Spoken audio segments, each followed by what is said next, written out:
الله أكبر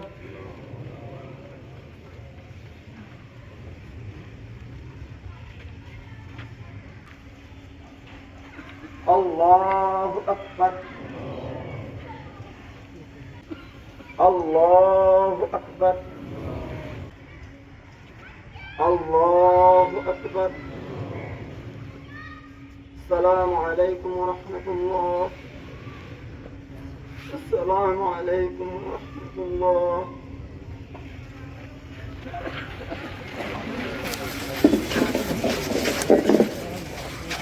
ইনকিলাব ইনকিলাব ইনকিলাব জিন্দাবাদ জিন্দাবাদ।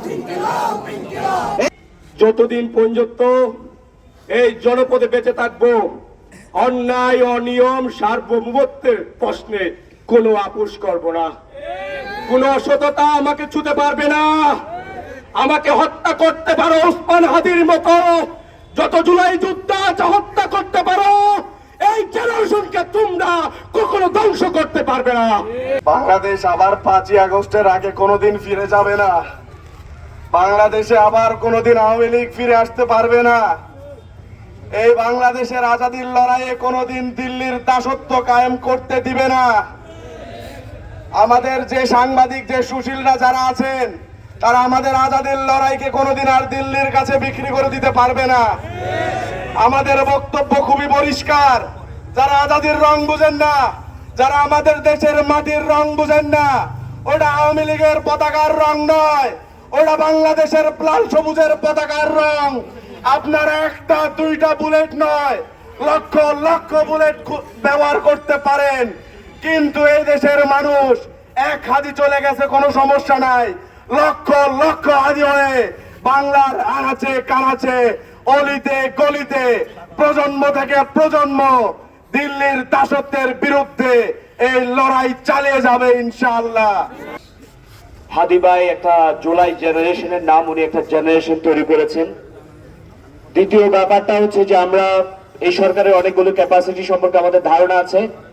আমরা বিশ্বাস করতে চাই খুব শীঘ্রই আন্তর্জাতিক, যদি ইন্টারপোলকেও লাগে, যে কোনো আন্তর্জাতিক সংস্থাকেও যদি লাগে, তাদেরকে ব্যবহার করে তাদের সহযোগিতা নিয়ে অতি সত্বর হাদি ভাইয়ের খুনিকে যাতে প্রকাশ্যে এবং এখানকার বাংলার জমিনে যাতে তাদেরকে হাজির করা হয়, এইটা নিয়ে আমরা কোনো ধরনের মোকারি কোনো কিছু আমরা শুনতে চাইব না।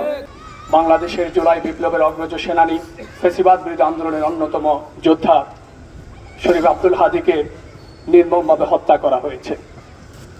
আজকে আমার একটি কথাই মনে পড়ছে, শরীফ ওসমান হাদী একটি সাক্ষাৎকার করেছিলেন, প্রত্যেক মানুষই মরণশীল, কিন্তু রাজনীতিবিদদের মৃত্যু বাড়িতে হতে পারে না। সংগ্রামীদের, বিপ্লবীদের মৃত্যু হবে রাজপথে। এবং তিনি আকাঙ্ক্ষা পোষণ করেছিলেন, আমি একটি মিছিলে থাকব, তুমুল আন্দোলন চলবে, একটি বুলেট এসে আমার মুখে বিদ্ধ করবে, আমি হাসি মুখে আল্লাহর দরবারে চলে যাব। সম্মানিত ভাইয়েরা আমার, আল্লাহ সুবহানাহু ওয়া তাআলা হাদী ভাইয়ের সে মোনাজাতকে কবুল করেছেন, তাকে শহীদ মৃত্যু দান করেছেন। আমরা আজকে এই সমাবেশ থেকে হাদী ভাইয়ের হত্যাকারীদের উদ্দেশ্যে বলতে চাই, আপনারা একজন হাতিকে হত্যা করেছেন। আজকে আপনারা সেই দুপুর 2টার সময় জাতীয় সংসদের দক্ষিণ পাড়ায় দেখেছেন, লক্ষ লক্ষ হাতির জন্ম নিয়েছে বাংলাদেশে। আজকে বাংলাদেশের পথপ্রান্তরে লক্ষ লক্ষ লক্ষ হাতি রাজপথে সংগ্রাম করে যাচ্ছেন। যে আজাদির লড়াইয়ের জন্য আমাদের ভাইরা যুগে যুগে প্রাণ দিয়েছেন, তাদের নামে ইতিহাসের শপথ, তাদের নামে আমাদের শপথ, আমরা এই বাংলাদেশ থেকে ভারতীয় আগ্রাসনকে চিরতরে বিদায় করবো ইনশাআল্লাহ। হাদিমা আমাদেরকে একটা বিষয় খুব স্পষ্ট করে বলে গেছেন, সেটা হচ্ছে এদেশের শত্রু হচ্ছে দুটা।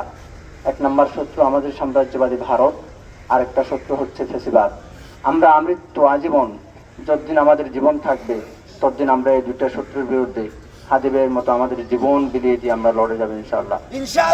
সম্মানিত উপস্থিতি, আরেকটা বিষয় আমাদেরকে খুব ভালো করে মনে রাখতে হবে, সেই বিষয়টা হচ্ছে যতই না হাদীদের মতো বিপ্লবীদের গুলি করা হোক, হত্যা করা হোক, কিন্তু আমরা যারা হাদী ভাইয়ের উত্তরসূরি আছি, আমরা যেন হাদী ভাইদের মতো জীবন দিয়ে এদেশের মানুষের কাছে এদেশের স্বাধীনতা ফিরিয়ে দেওয়ার জন্য সে লড়াই সংগ্রাম জারি রাখতে পারি।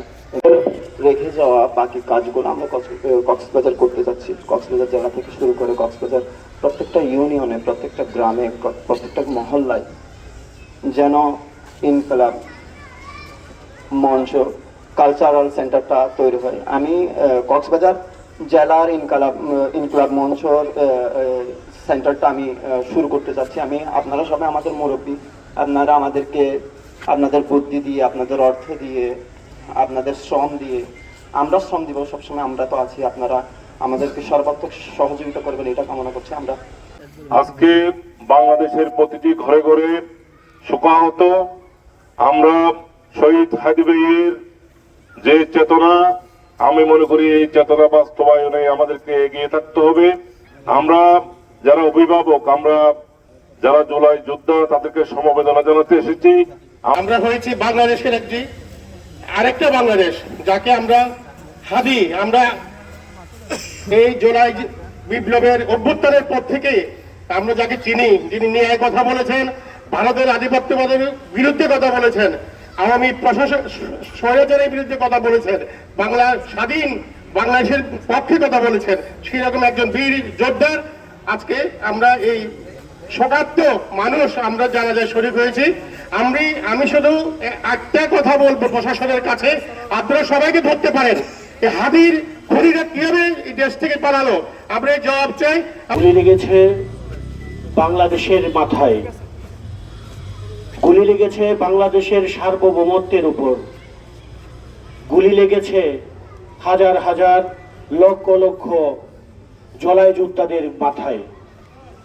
আজকে আমি একটি কথাই বলবো, শহীদ ওসমান হাদি ভাই বলে গিয়েছিলেন, যদি আমি মরে যাই তাহলে আমার বিচারটুকু যাতে সম্পূর্ণ হয় এবং সুষ্ঠুভাবে হয়। আমরা চাই বাংলাদেশের সমস্ত ছাত্র জনতা ঐক্যবদ্ধ হয়ে এই শহীদ ওসমান হাদি ভাইয়ের যারা খুনি তাদেরকে আইনের আওতায় এনে তাদের সর্বোচ্চ শাস্তি যেন ফাঁসি হয় সেই কামনা করছি। আমাদের ভাই শহীদ ওসমান হাদির যে অসম্পূর্ণ কাজ, ইনসাফের যে রাজনীতি, মুসলিমের মুক্তির যে তার এই অসম্পূর্ণ কাজ করার জন্য আমাদেরকে ওয়াদাবদ্ধ হতে হবে এখান থেকে।